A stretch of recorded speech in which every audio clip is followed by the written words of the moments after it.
近日，美军接连在菲律宾附近展开反舰演习，还出动 F-22、F-35B 隐身战机与菲军无人机演练联合炸船。美国此举有着明显的险恶用心，就是要助长菲律宾的嚣张气焰，怂恿其继续在南海挑衅。那么，美菲进行了怎样的军事联演？为何说菲军只能打酱油？演习更像演戏。据俄罗斯卫星通讯社报道，美国海军陆战队在6月28号的一份新闻稿中宣布，美军在菲律宾海举行的演习中，成功试射一枚新型反舰导弹，击沉了一艘目标船只。新闻稿称，美海军陆战队于26号在菲律宾海举行的远征打击演习中，击沉了一艘移动训练的目标船只，一架 AH-1Z 蝰蛇武装直升机。进行了实弹射击，发射一枚 AGM-179联合空对地导弹，在海上训练任务中击中了一艘被拖曳的移动训练船。AGM-179是由洛克希德马丁公司和波音公司联合开发的一种新型空对地武器系统。该导弹具备半主动激光、雷达和红外制导系统，适用于各种载机发射。该导弹外形类似地狱火导弹，但更大也更重，长度为1.8米，直径为17.8厘米，重量为48.5公斤。基础版本射程约为8000米，主要用于攻击地面和海上高价值目标。美军称 ，AGM-179是一种精确制导弹药，可用于攻击静止、移动的目标，包括陆地装甲车和海上巡逻艇等。这种导弹呢，由于它是脱胎于地狱火导弹，它的射程有限，尽管实现了增程，它的射程大概不到20公里。那么这款导弹由于战斗部的威力也比较有限，所以主要打击的是陆地的某些小型战术固定目标，以及某些海上的巡逻艇等小型的海上目标。如果这款导弹对付中小国家，或者说在反恐中或许能发挥一定的作用，但要想对抗其他的军事强国，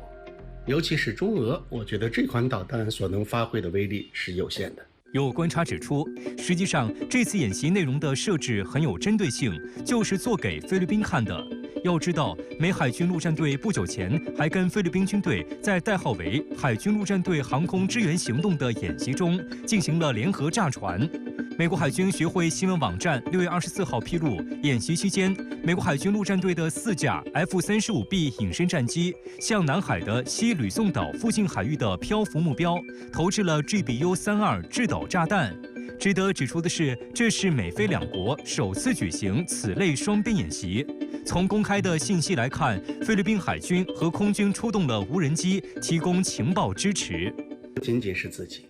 美国也把日本、澳大利亚、英国等这些域外国家邀请过来，就是要增加南海的热度，就是要对中国采取这种遏制的策略。但是呢，必须要有由头，这个由头呢就是菲律宾来邀请。换句话来讲的话，就是菲律宾只是美国在南海实施军事行动、军事演练的一个充分借口而已。菲律宾千万不要太高估自己在美国心目中的地位。美海军陆战队 F-35B 战机与菲海空军无人机配合，演练对海上目标进行打击。有观点认为，这就是美国陪菲律宾玩的一场过家家游戏。那么，美军此举究竟有何目的？从美军声明可以看到，演习中有4大主角：美海军陆战队的 F-35B 隐身战机、KC-130J 加油机、美空军的 F-22战机和菲军的无人机。首先，菲军的无人机在演习区域上空发现海上目标，但不能直接将信息共享给美军 F-35B， 于是由一架美军 KC-130J 加油机作为中继通信平台，接收到菲军无人机信息后，向 F-35B 提供了目标指示。随后，4架 F-35B 投下了7枚1000磅重的 GBU-32联合直接攻击弹药，对目标进行打击。而 F-22战机则一直在空中巡逻，为 F-35B 提供空中护航。美军有强大的陆海空天侦察预警体系，在出动 F-35B 和 F-22战机的演习中，居然要靠菲军提供情报支持，显然说不过去。再加上菲律宾手上最先进的无人机，主要是从美国购买的扫描鹰和从以色列购买的赫尔墨斯900。这2款无人机都存在速度慢、机动性差、不隐身的短板，在战时就是一个空中靶子。这也充分说明这是一场不建立在实战背景下的演练，与其说是演习，不如说是演戏。事实上，这已经不是美军第一次陪菲军演戏了。去年10月，美空军还曾出动 F-22战机与非空军的 F-A-50战机展开空战。菲律宾还大肆吹嘘他们的 F-A-50在演习中击落了美 F-22。要知道 ，F-A-50是韩国基于 T-50精英教练机改进而来的轻型战斗机，其火控雷达为一部工作在 X 波段的 APG-67脉冲多普勒雷达。以今天的标准来衡量，那就老掉牙了。对非隐身的战斗机最大探测距离只有75千米。由于火控雷达落后，所以 F-A-50不具备发射 AIM-7、AIM-120等中距空空导弹的能力，空战武器只有 AIM-9响尾蛇近距格斗空空导弹和固定安装的一门6管20毫米火神机炮。总体来说 ，F-A-50虽然是21世纪初研制出来的轻型战斗机，但其技术水平却停留在了20世纪80年代水平，既没有隐身能力，最大的飞行速度也只有可怜的1.5马赫，其在空战演练中击落 F-22的概率是微乎其微的。然而，面对菲律宾方面的吹嘘，美国人就是不进行任何辩解，为啥呢？美国人实际上是在故意让菲律宾心态膨胀，这样菲律宾才有胆在南海搞事。再回到这次美菲联合对海上目标进行打击的演练来说，目的也是一样的，是在给菲律宾鼓气壮胆，让菲律宾在南海继续和中国对抗。众所周知，不久前菲律宾军方主导的擅闯我仁爱礁进行非法运捕行动，在中国海警依法管制下彻底失败，菲律宾的嚣张气焰大大降低。于是美国赶紧在联演中不惜自降身段，让菲律宾军方来为美国隐身战机的模拟打击提供关键性的信息支持。美国就是用魔鬼之音怂恿菲律宾，你在南海搞事没问题，继续上。由此可见，美国是导致南海局势动荡的罪魁祸首，而菲律宾则是任由美国摆布，为美国利益充当马前卒的棋子。有观察指出，美军在演习中派出 F-35B 和 F-22战斗机，也意味着这2款隐身战机未来极有可能会部署到菲律宾开放给美军使用的基地中，无疑会对地区稳定局势带来严重破坏。此外，美菲海军陆战队航空支援行动演习还存在升级和扩大的可能。美国海军陆战队第1远征指挥官罗伯特·布罗迪准将表示，他还与菲律宾空军会面，讨论与他们的战斗机一起进行训练的机会。因为菲律宾整体的作战能力根本跟不上美国的节奏，所以菲律宾和美国的联合演练基本上是美国在演，菲律宾在看。日前，美海军陆战队出动 F-35B 隐身战机与菲律宾在菲律宾周边海域演练对海攻击。在此次演习中，菲军并没有出动战机进行协同作战，而是主要为美军 F-35B 提供目标指示和火力引导。李先生，您认为这说明在2国的军事联合中，菲律宾扮演着怎样的角色呢？菲律宾这个国家的军事力量是非常弱的，不管是陆地上还是海上还是空中，它的整个的现代化水平是非常低的。那么在菲律宾的军事力量面前，美国无疑是扮演了一个教师爷这么一个角色。他拉着菲军进行这种演习，更多的某种意义上讲是在教菲军如何作战。但是即便是教，能不能教得通，本身也带来很大的问题，因为菲军的装备技术水平比美军差了很多，能否按照美军的战术来进行军事行动，存在着非常大的疑问。这是其一。其二一点，菲军和美军进行这样的演习，毫无疑问是加强美菲军事协同的一个步骤。也就是说，如果说菲律宾要想发动战争行动，想打仗的话，拉着美军下场，这个时候他要给美军指示目标，这层意义恐怕也是存在的。从这意义上来讲，美军拉着菲律宾来进行这种军事行动，更多的是强化美军和菲律宾之间的军事联系，而并非有什么更多的给菲律宾带来多大的益处。不管是战略上、经济上带来的益处，几乎都是为零，甚至是负面的。有美媒称，美国在为菲律宾出头前，应该好好想一想，自己是在为无能者而打仗，而美国实在没有必要为一个无能者去打仗。那李先生，这是否暴露出美国力挺菲律宾，实际是一个弥天大谎呢？确实存在这样的问题，在菲律宾面前，美军是一只老虎，但是美军也是一只纸老虎。在美军面前，菲律宾呢确实一个无能之辈。从这个意义上来讲呢，我们分两方面看。一个美军这个军队呢，尽管它倚仗着它的强有力的军事实力，它可以对一些弱小国家进行碾压式的这种降维打击，但是如果碰到实力相近的对手，恐怕就难以发挥它的应有的作战能力。这是其一。其二一个呢，你看美军教出来的学生，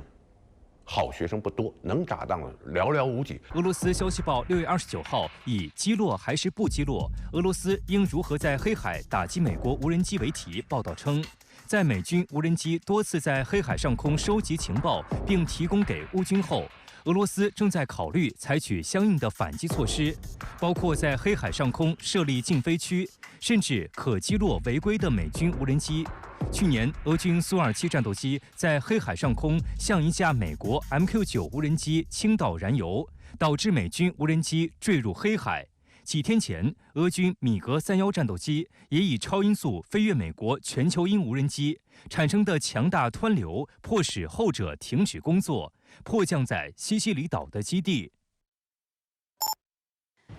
日前，号称全球规模最大的环太平洋2024多国海上联演正式拉开序幕。29个国家和地区共派出40多艘军舰、150多架飞机，约2.5万名军人参加，投入的军舰和飞机数量均达到历史最高点。那么，今年的环太军演有哪些看点？为何美媒不断炒作演练的科目，意在向中国发出信号，还直指为所谓台海冲突做准备？美海军陆战队重返贝里琉岛这个2战伤心地，战略布局。本期节目，评论员李亚强、秦真共同在线深入解读，马上掌握最新消息。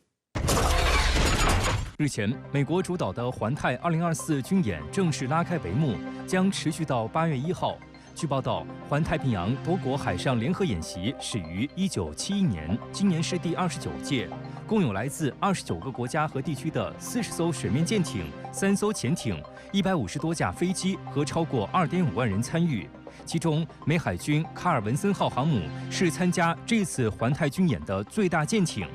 环太2024军演主要在夏威夷周边海域展开，具体分为3个阶段。第一阶段为港口训练和所谓战争准备时间，将持续约10天。第二阶段为兵力核训阶段，参演兵力将组建特遣分队，开展针对性训练，持续约2周时间。第三阶段组织联合军事行动，预计持续近2周。据报道，演练科目将包括反潜战、多舰水面战、多国2栖登陆以及航母打击群对抗实弹部队的多轴防御等一系列场景实兵演练。环太军演呢，主要就是为了针对于模拟介入到这个中国南海或者中国台海，那么他们企图在军事上呢搞这种模拟，搞这种提前的演练。那在政治上呢，他们就是想把这个作为重要的地缘政治工具，把那些美国的所谓的盟友把其他的国家紧紧绑在美国的战车上面去造声势。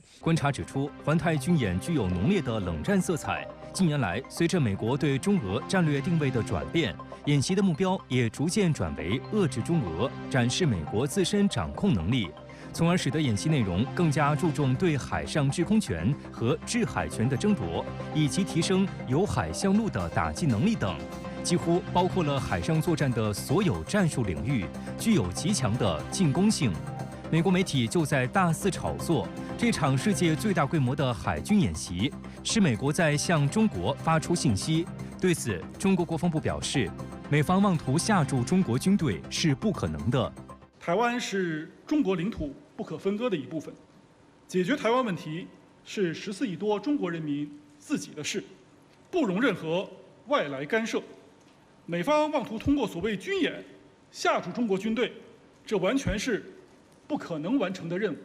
前段时间，美军就高调宣布，环太军演最受关注的重头戏击沉科目的靶舰，将是已退役的4万吨级塔拉瓦号2栖攻击舰。据美国军事新闻网站战区报道，这是环太军演时隔10年再次使用2栖攻击舰作为靶舰，同时也是时隔近20年后将类似航母的大型舰艇作为击沉演练的目标。美媒称，有分析人士指出，将塔拉瓦号巨型2栖攻击舰作为击沉目标，是为了应对中国近年来在大型2栖攻击舰和航母方面的发展，以及将这些舰艇用于所谓台海冲突中的可能。此外，美国还将展示多国联合2栖登陆实力，遂行所谓现代版的跳岛战术。